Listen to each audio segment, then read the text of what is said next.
Hi friends, I am Dr. B.B. Rao of Usha Clinic and founder of the websites viewmedicaldoubts.blogspot.in and Dr. Raghava medicaldoubts.in.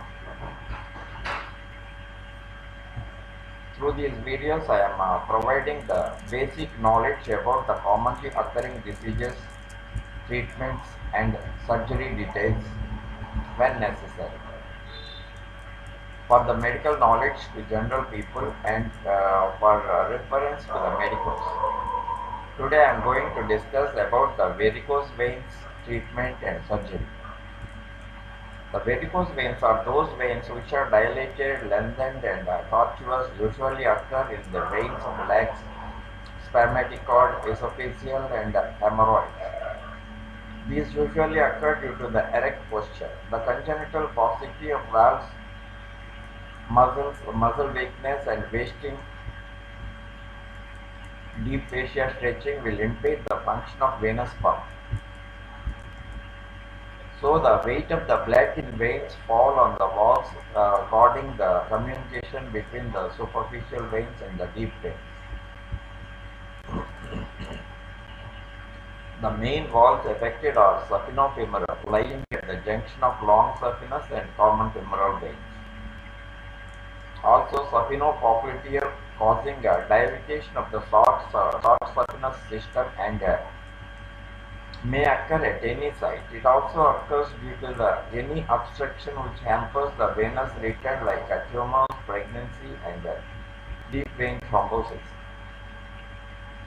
Occurring below the age of 20 may be due to congenital arteriovenous fistula or extensive cavernous hemangioma. Veins are supported by elastic stockings or cream bandages.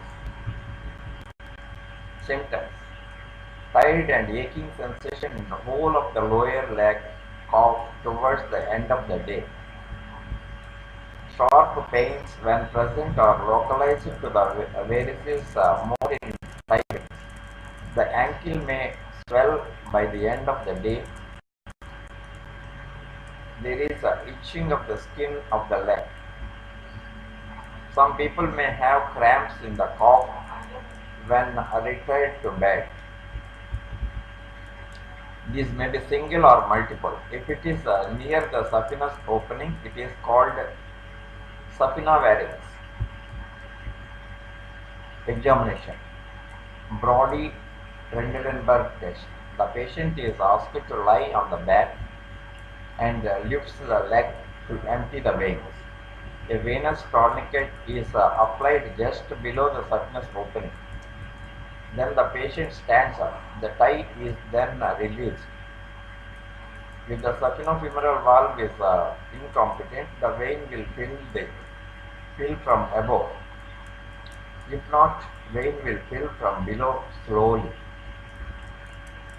If rapidly filled from above before releasing the tie, may be due to the varices being in communication with the perforating vein commonly present in the lower third of the thigh, or the saphenopopliteal junction is incompetent. The test is repeated with the tie gradually lowering to know the point of origin by prevention of abnormal direction. Treatment: palliative treatment for veins of not much trouble of pregnancy and those who don't want surgery. Injection: the injection of chemical sclerosants ASA, monoethanolamine oleate 5%, sodium tetradisulfate 3%, acts by damaging the intima of the vein so that thrombosis and sclerosis develops. Procedure: injected in an empty vein so that wall adheres to opposite wall with no intervening blood clot, and thrombosis which will certainly decanalize. The needle is inserted into the vein when the patient is standing, but the injection is given when the patient lying down with the legs elevated. A sorbo pad is then put over the site of injection and, if necessary, along the length of the vein and is maintained by pressure bandage and stocking overall for 6 weeks.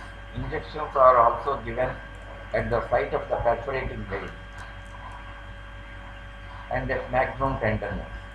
The maximum dose at any one time at one point is 2 ml after test dose with 1 ml. Surgical treatment. Ligation. The principle is ligation and the division of the vein into which the high pressure leak from the deep venous system is primarily occurred. This means ligation of the long saphenous vein where it enters the femoral vein. Saphenofemoral flush ligation.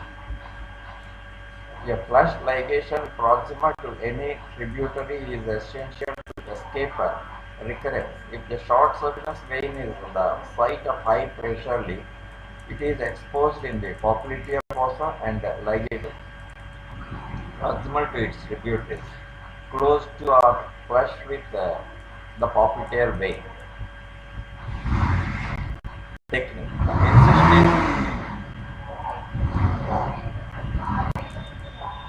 The incision is started just below the groin at the pulsation of the femoral artery, extending above 7 centimeters, running medially. The proximal proportion of a long saphenous vein is exposed and traced to the femoral artery. It lies 2.5 centimeters deep to the fossa ovalis. Divide it and ligate all the tributaries on the vein. It is then tied flush with the femoral vein. Stripping. This is ancillary to ligation. The main vein of the superficial system can be removed, and removing varicosities of the superficial network will thrombose and permanently occlude it. After juxtafemoral ligation of the long saphenous vein and its tributaries, a metal stripper is introduced into the vein near the internal malleus. The stripper is threaded upwards to emerge from the proximal end of the vein. The leg elevated and the vein convulsed by traction. Bleeding is controlled by applying pressure bandages from below upwards as the stripper is withdrawn. The wounds are sutured and the patient is ambulatory the following day. An incision over the popliteal fossa permits stripping of the short saphenous vein after it has been ligated at its entry into the popliteal vein. Contraindications for injection and surgery. Acute infective thrombophlebitis, deep thrombosis, complications of varicose veins. Thrombophlebitis. The superficial vein looks at a red tender cord in the subcutaneous tissue. Ambulatory treatment is safe and convenient. Strips of foam rubber or PVC, the edges of which are beveled or laid over the inflamed vein, and an inch above it, a double thickness of is placed transversely. The leg is then tied with elastic bandage. The stripping is removed after a fortnight. The other cause is edema, chronic dermatitis. It may be due to the minor trauma, scratching, the itching skin caused by the extravasation of the breakdown of RBC in the affected area. It may be an allergic reaction to ointment or stabbing. It is also to be treated before the treatment of varices is started. Treatment. Ointment containing zinc oxide and coal tar. As soon as the skin is healthy, the treatment of varices is undertaken to prevent exacerbation of eczema. Venous ulcers.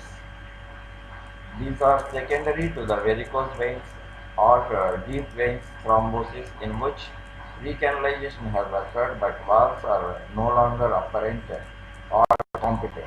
Venous stasis is the underlying cause.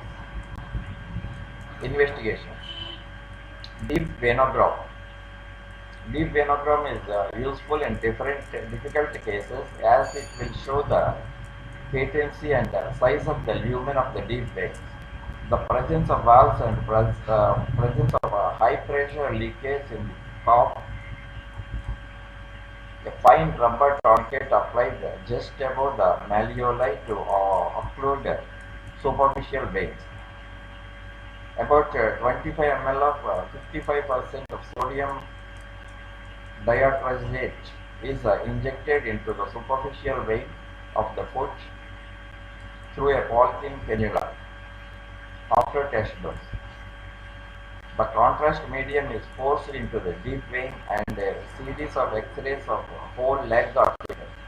High pressure conditions are similarly by tilting the patient into semi-vertical position or pinching the nostril and endeavor to expire forcibly. Treatment. Bisgott method. By elevating the bandaging the exercises and massage, any type of venous can be healed. It is done in physiotherapy department. Massage is the elevation of whole leg and particularly to soften the indurated area around the ulcer. Passive movements to maintain mobility of foot and ankle. Active movements to the calf muscle in elevation and in standing with bandages on. Teaching correct walking, placing heel first and using the calf muscle to lift the heel, the back foot giving the spring to the walk,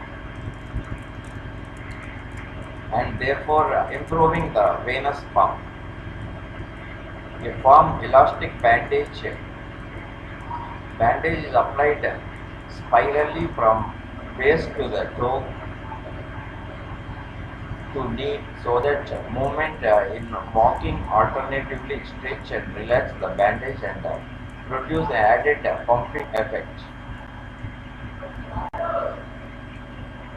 Bandage and elevation. When the facilities are absent for Bisagor treatment based upon the use of compression bandaging, which reduces the local edema and aids the muscular component of the venous pump. Subfacial ligations, Puckett's and Dodd's operation. Most venous ulcers are due to the incompetence of the perforating veins on the inner side of the ankle. So when the ulcer healed and the perforating veins should be identified and divided through an incision in the lower half of the leg, 2.5 centimeters behind the posterior border of the tibia.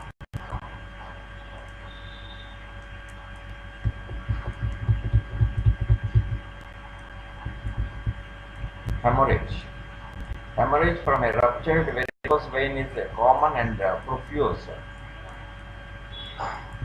Tying a tourniquet may aggravate the bleeding.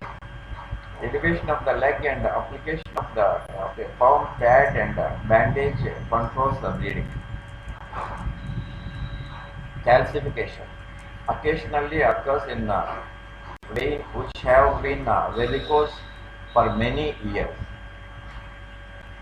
Periosteitis occurs in long-standing cases if the ulcer is situated over the tibia.